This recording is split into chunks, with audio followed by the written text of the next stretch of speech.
I now invite anyone who'd like to come forward for Together Time.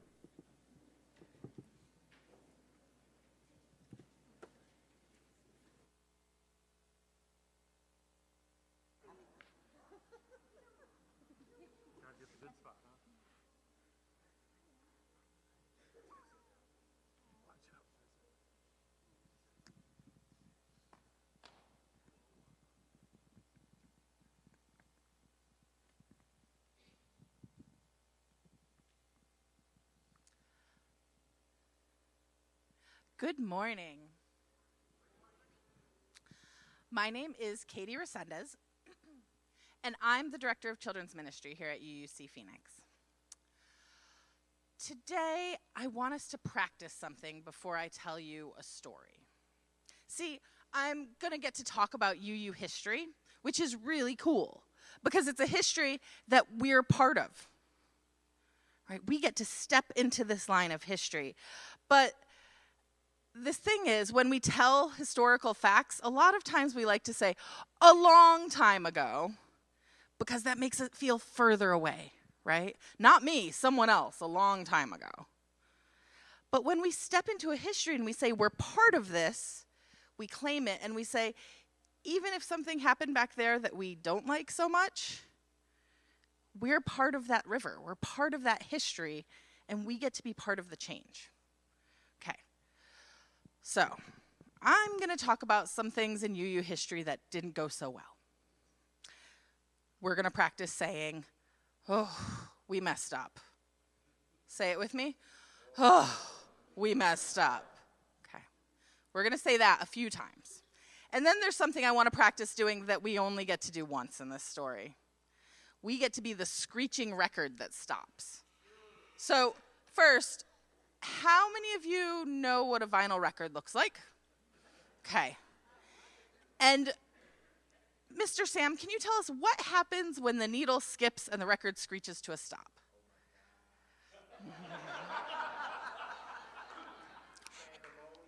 Everything in the room stops because it's a terrible sound. Okay? So, and it doesn't have to be terribly loud. I'm going to ask you all to make a bad screeching sound. For folks who have sensory stuff, this is a great time to put your hands over your ears. Okay? Ready? 1, 2, 3.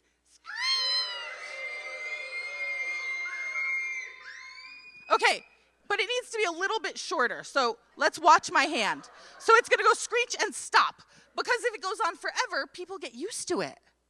Isn't that horrible? No matter how bad it is, people get used to it. Okay, watch my hand. This means go. This means stop. Ready? 1, 2, 3. Good. That's good. We're working on it. Okay, Unitarian Universalists. I'm not going to say a long time ago.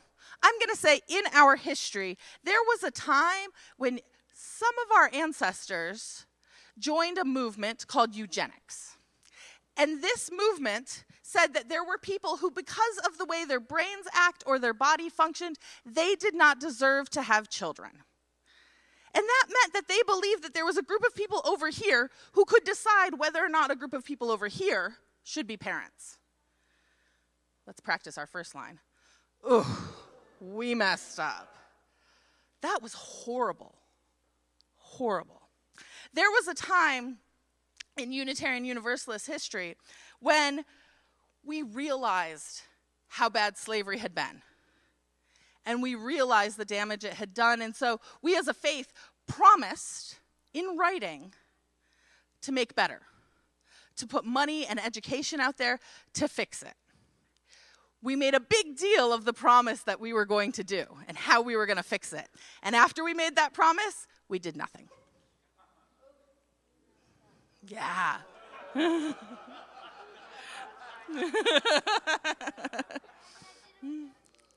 good job. There was a time when Unitarian Universalists from all over the country and Canada, well, mostly all over US, but some from Canada were there, came together at a General Assembly, which is a big meeting we have once a year, and we're about to have one. This year it'll be online. They came together at a big meeting, and we make business decisions, but we also have really cool workshops. We get to hang out together. there's a lot of really fun stuff that happens. And sometimes there's a big celebration dinner. And it usually has a theme. And this celebration dinner was going to celebrate a particular person, Thomas Jefferson. And everyone was encouraged to come dressed in costumes from the time.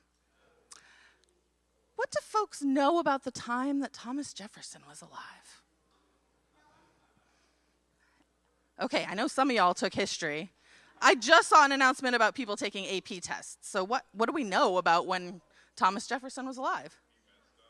He messed up. I heard someone say it. He owned slaves. So when people said, oh yeah, we'll go in the costumes to the party as the people who were at that time, those people were white.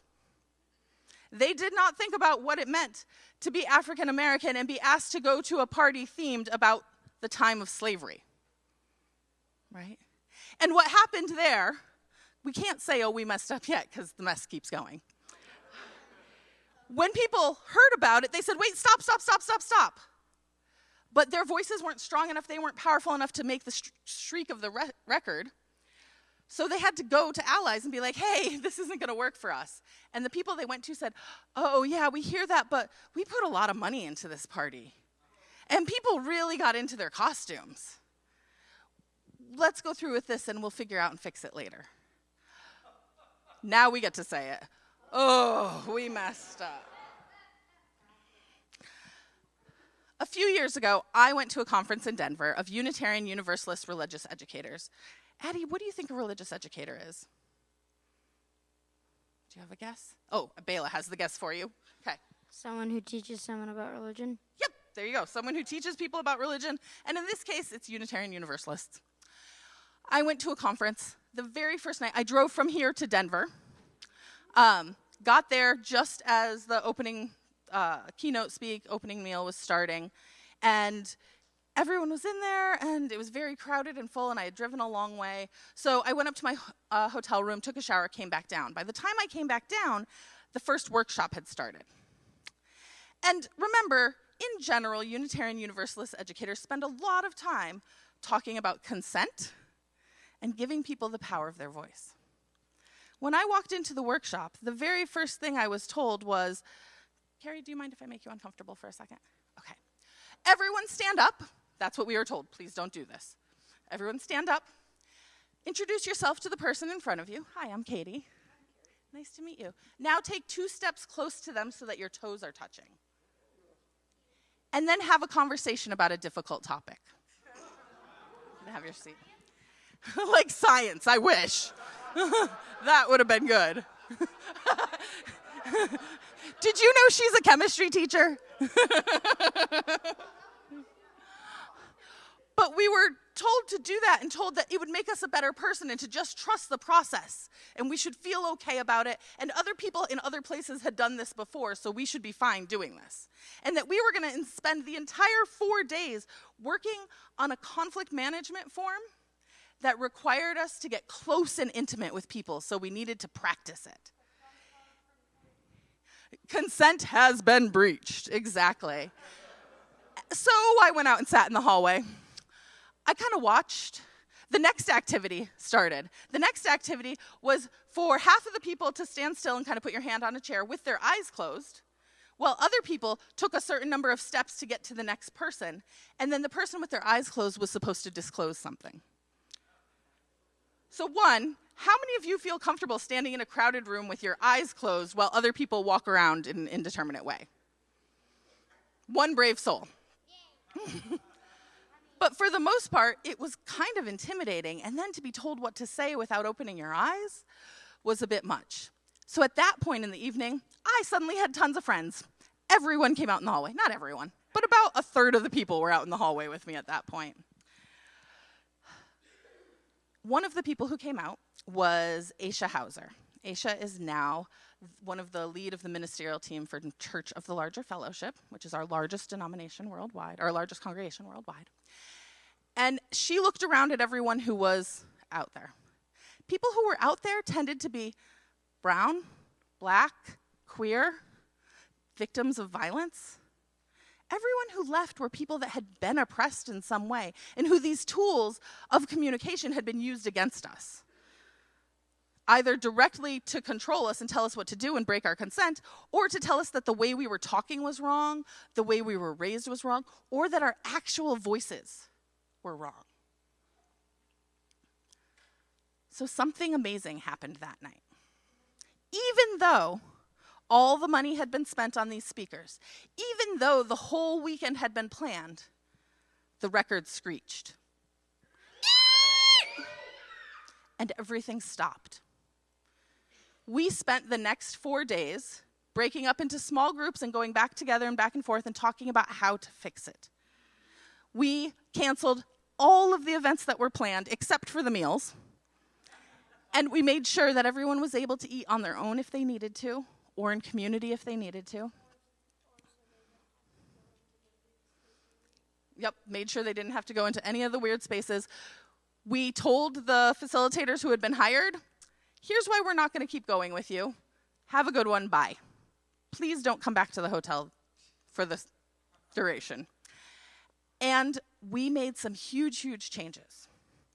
Not just to how the weekend went, but also to how our professional organization, LREDA, the Liberal Religious Educators Association, runs itself, how our structure is, how we look at conferences going forward, and some of the other big stuff that came out of it was we changed how we do religious education in our congregations.